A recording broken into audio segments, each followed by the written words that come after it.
We ask AI to write our emails, find the fastest route, and even compose music. We are increasingly outsourcing our cognitive load to intelligent systems. But what happens when the questions we ask aren't about efficiency, but about ethics? What happens when we start asking AI to make moral judgments? This isn't science fiction. It's a reality unfolding in our hospitals, our courtrooms, and our social welfare systems. The rise of artificial intelligence forces us to confront a profound question. Can we, and should we, automate morality? The answer is far more complex than a simple yes or no, and it reveals more about ourselves than it does about the machines we build. Today, we're going to explore not just the ethics of AI, but the psychology of how we interact with it, and how we can design a future where technology augments our humanity instead of undermining it. The initial temptation, and it's a powerful one, is to treat AI as a kind of digital oracle. Like the ancient Greeks trekking to Delphi, we want to bring our most complex problems to a higher intelligence and receive a clear, unambiguous, and authoritative answer. We feed a dilemma into the machine, and it provides the solution. A perfectly logical, data-driven judgment, seemingly free from the messiness of human emotion and bias. Let's take a real-world example that's already been trialed. Judges using an AI system to help determine sentencing or bail recommendations. The system, often called a risk assessment tool, analyzes thousands of data points. The defendant's age, past criminal record, employment history, even their zip code. It then calculates a score predicting the likelihood that this person will re-offend. Based on this score, it might recommend high risk, deny bail, or low risk, 7.5 years. On the surface, this seems wonderfully objective. It feels like a way to remove human prejudice from the justice system. But this is a deeply dangerous illusion. This approach treats the AI as what engineers call a black box.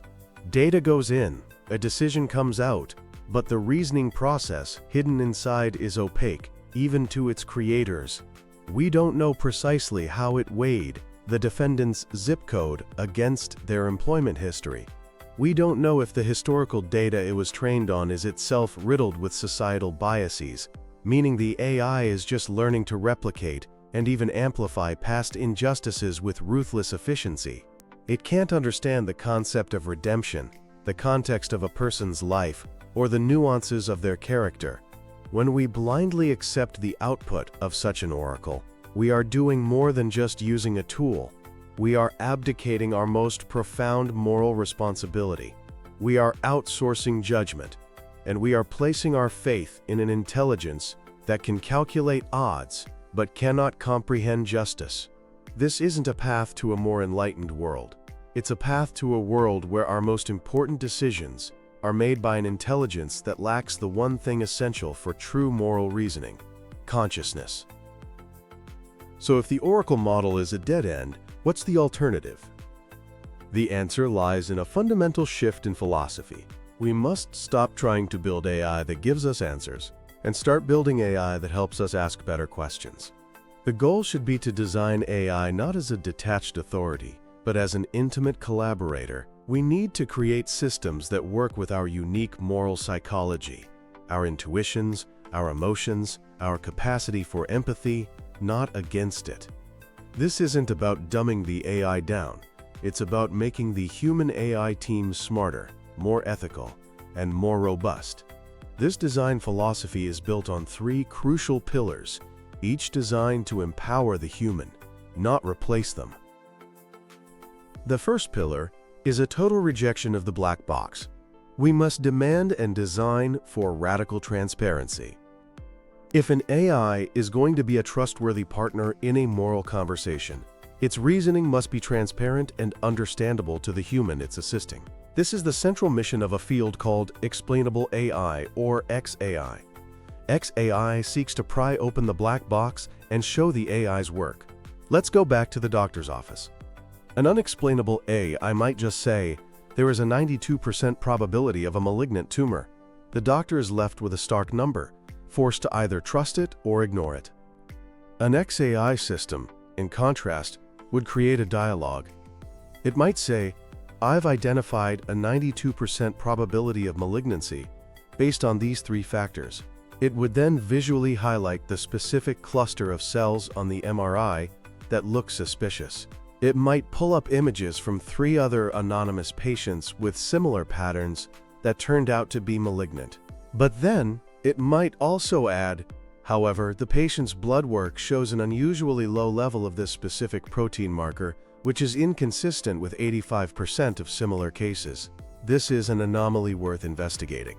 Suddenly, the AI is not a verdict giver. It's a research assistant. It's a partner in discovery. Now, here is the crucial psychological pitfall. A badly designed explanation can be worse than none at all.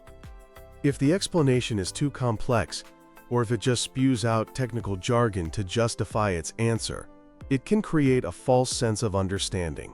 It can make us more likely to blindly trust the machine because we feel like it's shown us the logic, even if we haven't truly engaged with it. This is a supercharged version of automation bias.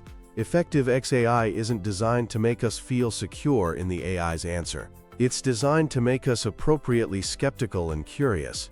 The explanation should be the start of the human's critical thinking process, not the end of it. The second pillar directly tackles a fundamental feature of our own minds: our natural tendency to conserve mental energy. As psychologist Daniel Kahneman explained, our brain operates with 2 systems. System 1 is fast, intuitive, and automatic. It's our autopilot. System 2 is slow, deliberate, and analytical. It's our conscious, critical thinking pilot.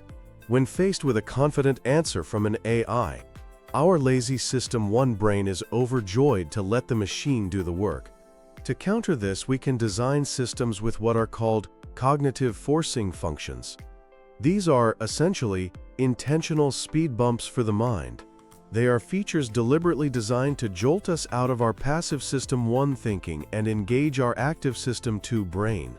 For example, imagine a social worker using an AI to assess a child's risk of neglect. Instead of the AI providing a single risk score, the system could be designed to present 2 conflicting but plausible interpretations of the family's situation, forcing the social worker to reconcile them. Or, perhaps more powerfully, the system could require the social worker to type their own initial assessment and reasoning into a text box before the AI is allowed to reveal its analysis. This simple step forces the human to form their own independent judgment first, anchoring their thinking in their own expertise and preventing them from being immediately swayed by the machine's conclusion. Another example could be in an intelligence agency, where an analyst is looking for threats. The AI might provide a checklist of indicators of deception that the human analyst must manually verify and comment on for every piece of evidence, even if the AI's initial summary says low threat. These techniques add a bit of friction. They make the process less seamless, and that's the entire point. They keep the human in the cognitive driver's seat, actively steering and thinking, using the AI as a world-class navigator who can see around corners, but never, ever grabbing the wheel. The third and most critical pillar is an ironclad rule. In any high-stakes moral domain, the final decision must rest with a human being. We're talking about medicine, justice, social welfare, defense, any area where a decision has a profound impact on a human life. An AI can be an incredibly powerful advisory tool. It can sift through millions of pages of legal documents in seconds, finding a precedent a legal team might have missed for weeks. It can analyze a patient's entire genome and flag a rare drug interaction that no single doctor could possibly have memorized. It can present a military commander with a dozen potential outcomes of a tactical decision, complete with probability estimates. But the ultimate moral judgment, the act of choosing one path over another, is a fundamentally, irreducibly human task. Why? Because it requires weighing competing, often incommensurable, values. How do you mathematically balance the principle of justice against the principle of mercy in a parole hearing? How do you code the value of compassion into a decision about cutting off a family's welfare benefits? It also requires understanding the vast, unquantifiable sea of human context. An AI can read a transcript, but it can't read a room. It can't see the flicker of remorse in a defendant's eyes. or sense the quiet desperation in a patient's voice. And most importantly, it requires taking responsibility. An algorithm cannot be held accountable. It cannot stand before a family and explain its choice. It cannot feel the weight of its consequences. A human can, and must. The goal is not to automate morality, the goal is to augment the moral reasoner. We want to create a future with AI-empowered doctors, AI-empowered judges, and AI-empowered teachers.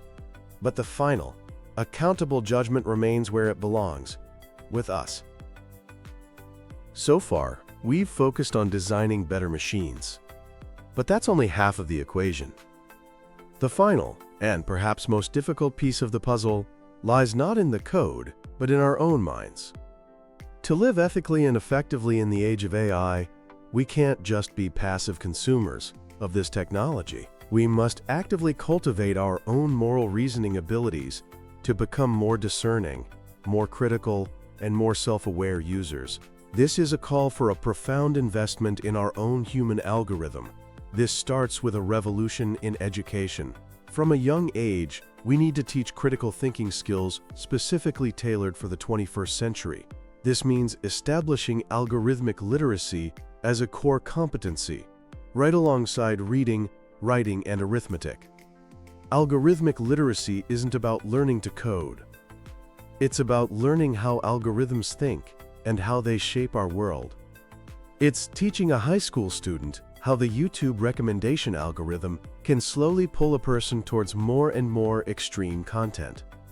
It's a civics class analyzing how politically targeted ads, optimized by AI, can influence an election. It's a health class discussing how fitness apps, driven by engagement algorithms, can sometimes promote unhealthy body image standards. This education must extend into our professional lives. A doctor learning to use a new AI diagnostic tool should just get a 30-minute tutorial on the software's interface. They should be enrolled in a comprehensive training program that covers the psychology of human-AI collaboration. They should run through simulations where the AI is deliberately wrong, training their ability to spot anomalies and trust their own expert intuition.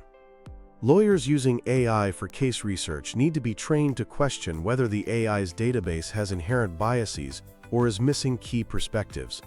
This also calls for a renewed emphasis on the humanities. In a world obsessed with STEM, it is literature, philosophy, and history that train our capacity for empathy, ethical reasoning, and understanding complex human contexts, the very skills that AI lacks. Reading a novel is an exercise in seeing the world from another person's perspective, a muscle that is essential for moral judgment. Debating a philosophical dilemma trains us to weigh competing values. The point is, as our machines get smarter at calculating, we must get wiser at comprehending. We have to invest in our own moral and critical faculties with the same energy and resources we pour into developing artificial intelligence. We began this journey by asking if we should automate morality. By now, it's clear that the question itself is flawed. Morality isn't a task to be completed, like sorting a spreadsheet. It's a process, a capacity, a core part of what it means to be human. The rise of artificial intelligence, therefore, is more than a technological challenge. It's a deeply human one. It holds up a mirror to ourselves, forcing us to look at our own cognitive processes, our biases, our shortcuts, and our values. The reflection we see in the so-called mind of the machine is a stark one. We see an intelligence of pure, cold logic, devoid of emotion. We see a system that can make calculations but feels no compassion. We see an engine that follows rules with perfect fidelity but lacks the wisdom to know when those rules must be bent or even broken for the sake of a greater good. This reflection can be profoundly unsettling, but it is also an incredible opportunity. It's by seeing what the machine lacks that we can more clearly see what we possess. By understanding these deep psychological differences between human and artificial intelligence, we can chart a more responsible course forward. We can design systems that honor the messy, beautiful complexity of our own moral architecture. We can build tools that don't diminish our judgment, but sharpen it, that don't encourage mental laziness, but demand critical engagement. We can create collaborators that serve to augment our humanity, not replace it. Ultimately, the future of ethical decision-making will not be determined by an algorithm written in a programming language. It will be determined by the human algorithm, that intricate, evolving, sometimes flawed, but ultimately irreplaceable moral consciousness that resides within each of us. The great task of our time is not to perfect the machine, but to perfect our relationship with it, ensuring that the incredible intelligence we build is crafted not to supplant this consciousness, but to help it flourish.